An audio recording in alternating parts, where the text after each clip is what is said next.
हमारे एग्ज़ाम के नोटिफ़िकेशन आ गए थे और मैंने सोचा था कि अभी मैं पढ़ने बैठ जाऊँगी, बट तब तक लॉन्ड्री आ गई थी, तो मैंने फटाफट से कपड़े लेके आई और उनको अच्छे से तह लगा के रख दिया। और उसके बाद जब मैं पढ़ने बैठी ना, तो मुझे समझ ही नहीं आ रहा था कि मैं कहाँ से शुरू करूँ, कहाँ से क्या करूँ, मुझे कुछ समझ में नहीं आ रहा था। बट तब मैंने सोचा कि मैं स्टार्टिंग से ही शुरू करती हूँ। और थोड़ी देर पढ़ने के बाद ही, जैसे मैं पढ़ रही थी, तो थोड़ी देर के बाद टाइम हो गया था डिनर का। 8 बजे का मेरा डिनर था, टाइम हो गया था, तो मैंने सोचा कि पहले बाहर का वेदर चेक कर लेती हूँ, क्या है मौसम, क्योंकि दिन से लेके बहुत ज़्यादा बारिश हो रही थी।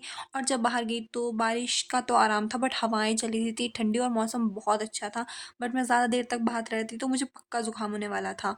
तो उसके बाद हो गया था डिनर का टाइम। मेस में हमारा मतलब फ़ोन अलाउ नहीं होता, तो इसलिए मैं ऐसे ही चली गई थी। रात को जल्दी सोने के बाद सुबह जल्दी उठी और देखा कि बाहर फिर से ही बारिश लगी थी।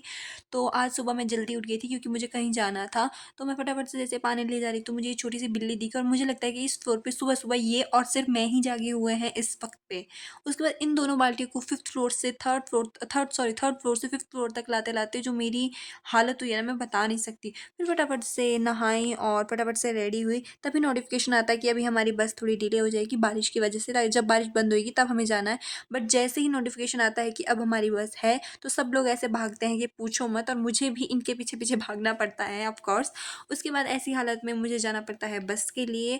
और इतनी कम से कम आधा घंटा हम ऊपर खड़े रहे बस के लिए। और उसके बाद जो हमारी बस थी, पहले वो बीएससी वालों को छोड़ने जाती, फिर हमारे लिए आनी थी। और इतनी बारिश में भी हमें आज कॉलेज जाना पड़ा। सो आज के लिए बस इतना ही। Subscribe for more blogs. Bye bye.